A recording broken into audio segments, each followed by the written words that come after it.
అక్షయ తృతీయ అనగానే పరిగెత్తుకొని వెళ్ళి బంగారం కొంటారు. బంగారం ఎందుకు కొనాలి అని అడిగితే వాళ్ళు చెప్పారు వీళ్ళు చెప్పారు అంటారే కానీ అసలు బంగారం ఎందుకు కొనాలి అనేది వచ్చింది. బంగారం కొనాలా వద్దా, కొంటే సొంత డబ్బులతో కొనాలా, అప్పు తెచ్చి మరీ కొనాలా, అక్షయ తృతీయ రోజు అసలు ఏం చేయాలి, అక్షయ తృతీయ పేరుతో చేసే తప్పులు ఏంటి, అక్షయ తృతీయ చేసుకోవలసిన సరైన పద్ధతి ఏమిటి అనేది ఈ వీడియోలో మీకు చెప్తాను. టాక్ ఇట్ ఈజీ స్టూడియోస్కి స్వాగతం. నేను మీ రవిశాస్త్రి. అసలు అక్షయ తృతీయ అంటే ఏమిటి? హిందూ గ్రంథాల ప్రకారం అక్షయ తృతీయ అంటే ఆకాతీజ్ అని కూడా పిలుస్తారు. ఈ పండగ రోజున విష్ణువు, గణేశుడు, లక్ష్మీదేవిని పూజిస్తారు. సంస్కృతంలో అక్షయ అనే పదం అనంతం లేదా శాశ్వతమైనది. ఈ రోజు విశేషమైనదిగా ఎందుకు పరిగణలోకి తీసుకుంటారు?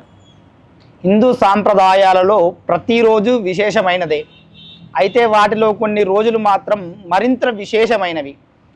ఆ రోజంతా దైవ ప్రార్థనలతో ఉండడం ద్వారా పాపాలు నశించి పుణ్యం వస్తుందని విశ్వాసం ఉంది.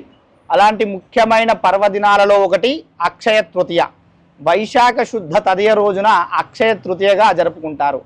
అక్షయం అంటే నాశనం లేనిది అని అర్థం, తరగనిది అని అర్థం. అందుకే ఈరోజు చేసే దాన ధర్మాలు పుణ్యం అత్యధిక ఫలితాలు ఇస్తాయని చెప్తారు. పాపం చేసినా కూడా అంతే అనుకోండి. ముఖ్యంగా అక్షయ తృతీయ రోజు మంచిది. ఈ రోజు దుర్ముహూర్తాలు, వర్జాలు, యమగండాలు లాంటివి పెద్దగా ప్రభావం చూపవు. రోజు మొత్తం ఏ క్షణం ఏం చేసినా కానీ శుభ ఫలితాలే వస్తాయని, ఇంకా చెప్పాలంటే త్రేతాయుగం మొదలైనది పరశురాముడు జన్మించినదే అని ఈ అక్షయ తృతీయనే జరుపుకుంటారు. వ్యాపారాన్ని ప్రారంభించడం, కొత్త ఉద్యోగాన్ని ప్రారంభించడం లేదా కొత్త నివాసానికి మకాం మార్చడం వంటి కొత్త వెంచర్లను ప్రారంభించడానికి ఇది సరైన సమయం అని నమ్ముతారు. బంగారం కొనాలా వద్దా? బంగారం కొనాలన్నది కేవలం ప్రచారం మాత్రమే.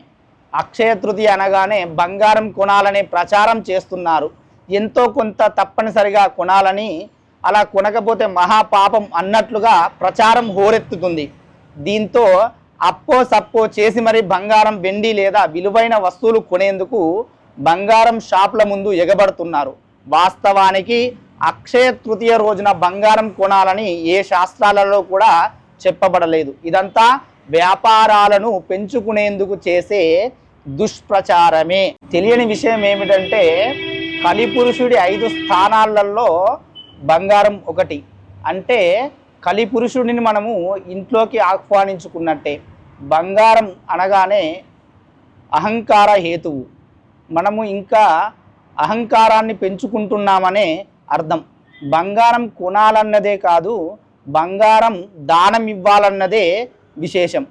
బంగారమే కాకుండా మట్టి కుండలో నీళ్లు పోసి వస్త్రాలు, గొడుగులు, అన్నదానం, పండ్లు, దాన ధర్మాలు చేయడం వలన అక్షయ తృతీయ రోజున మీ యొక్క పుణ్యం అక్షయం అవుతుందని అర్థం. అక్షయ తృతీయ రోజున ఇంట్లో కుటుంబ సభ్యులందరూ కూడా తలారా స్నానం చేసి పూజాది కార్యక్రమాలు నిర్వర్తించుకొని దగ్గరలో ఉన్న దేవాలయానికి వెళ్ళి మట్టి పాత్రలో నీళ్లు పోసి బ్రాహ్మణులకు విశేష దాన ధర్మాలు చేసి బ్రాహ్మణుల ఆశీర్వచనాలు పొందగలరు. ఇలాంటి విశేషమైన విషయాలు తెలుసుకోవడానికి talk it easy studio follow అవ్వగలరు.